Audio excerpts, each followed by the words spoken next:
essa coisa de produzir também tem muito a ver com disciplina, né? Do quanto que a gente consegue pegar tarefas, do quanto a gente consegue cumprir tarefas com regularidade, né? Constância.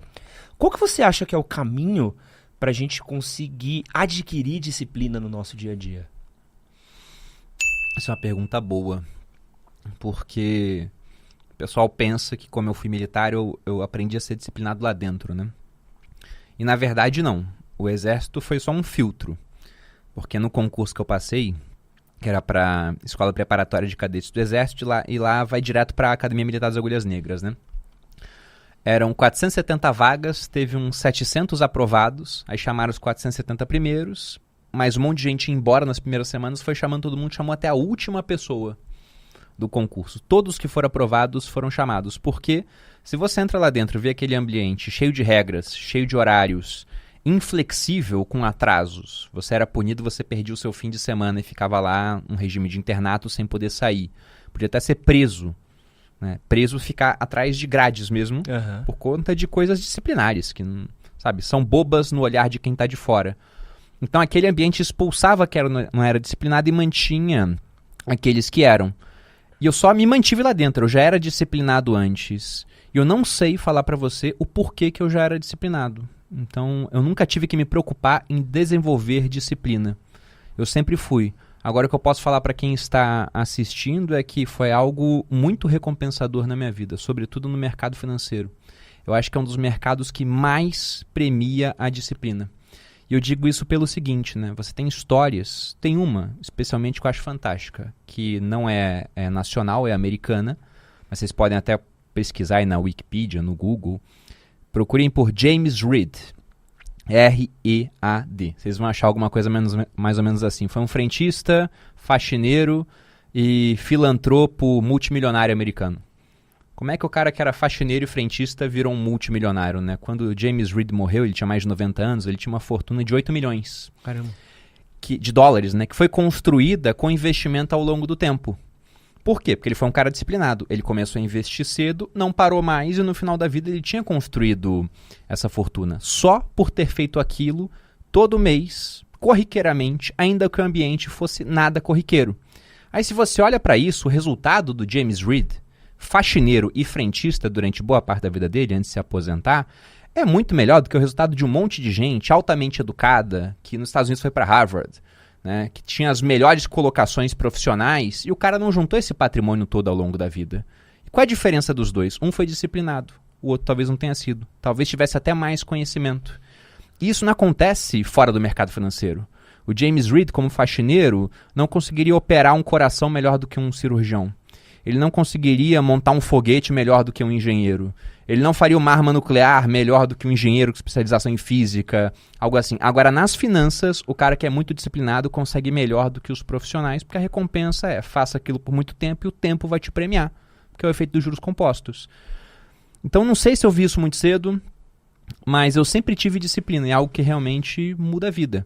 Porque quase tudo de bom na vida vem do efeito dos juros compostos ao longo do tempo. E quando eu falo juros compostos, entendo o seguinte, né? Você tem juros simples, que é, por exemplo, uma taxa de 10% sobre um capital de R$2.000. O efeito vai ser sempre R$200 ao longo do tempo. Você não tem esses juros aplicados também sobre o retorno. E nos compostos, você tem 10% sobre 2.000, dá 200. Aí quando for incidir de novo, é 10% sobre 2.200. Aí já dá mais o resultado. E depois sob esse resultado ainda. Então, cada resultado soma no principal para gerar um resultado ainda maior. É tipo academia, né?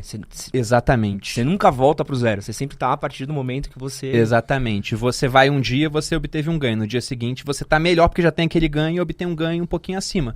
É um efeito de juros compostos. Relacionamento. Você tem um primeiro encontro muito bom, ótimo. Se tiver um segundo, vai ser ainda melhor. Tem mais intimidade entre aquelas pessoas. Um terceiro vai ser melhor. E uma relação vai ser construída ao longo do tempo.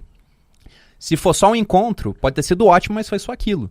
Então é efeito de juros compostos, gerando mais confiança, mais relacionamento, mais conhecimento, sabendo que a outra parte quer. E com dinheiro é a mesma coisa. Mas para que você veja esse efeito de juros compostos na academia, em relacionamentos ou com dinheiro, tem que ter a disciplina de fazer várias vezes. E assim, vendo sua rotina, vou pegar o que eu vi hoje. Pô, você tava de manhã treinando. Sim. Teve gravação de podcast antes de vir pra cá. Então você gravou um podcast antes de gravar um podcast, então veio pra cá, Verdade. ainda tem o seu podcast, ainda tem o seu curso, ainda tem um casamento pra manter, uma sociedade pra manter também, que também tem um trampo. De tudo que você faz, tem alguma coisa que você é indisciplinado? Que você olha e fala, puta, isso aqui é onde eu devia ser um pouquinho mais, assim? Olha, quando eu quero procrastinar, eu leio. Mas é uma coisa positiva ainda, né? Se as pessoas forem pensar assim. Então, eu sou um cara disciplinado mesmo. Eu acho que pro trabalho, muitas vezes eu acabo sendo mais disciplinado do que pro relacionamento. Né? E a minha esposa tem que dar uma cobrada, assim, falar, olha, tá demais, tá trabalhando muito, né? Vamos sentar um pouco, conversar um pouco mais. E ela me cobra quanto a isso, ela sabe que ela tem que me cobrar também, eu não vejo nenhum problema nisso. Mas eu acho que pro trabalho eu não preciso muito de toques assim, nossa, tem que fazer. Eu já me cobro bastante.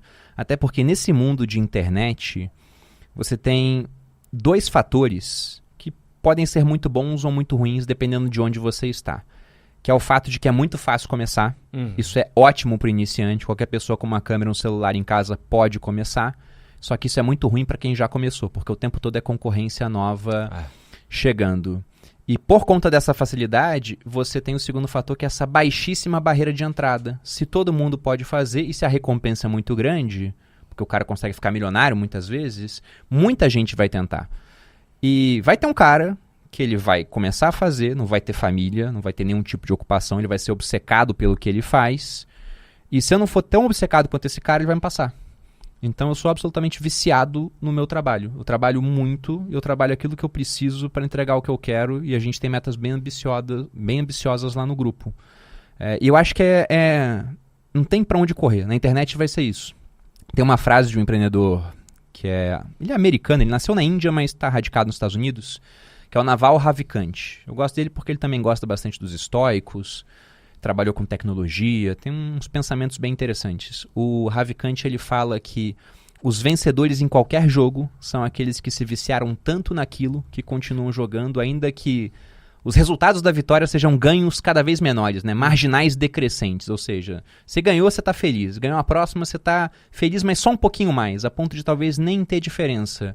Acho que na internet é a mesma coisa, só vai ter sucesso aqueles que forem totalmente obcecados pelo que fazem, porque a competição é muito grande. Não tem uma norma trabalhista que fala, o blogueiro só pode gravar 8 horas de conteúdo, depois ele está proibido para nivelar a competição. Não, tem cara que vai gravar o dia inteiro dele e ele vai atrair mais views e vai conseguir ganhar mais dinheiro com isso, e vai ter mais capacidade de reinvestir. Então eu fico o tempo todo pensando em como é que eu posso fazer para aumentar uma barreira que não existe de entrada para os competidores do meu nicho. Né? E uma dessas é ser muito produtivo.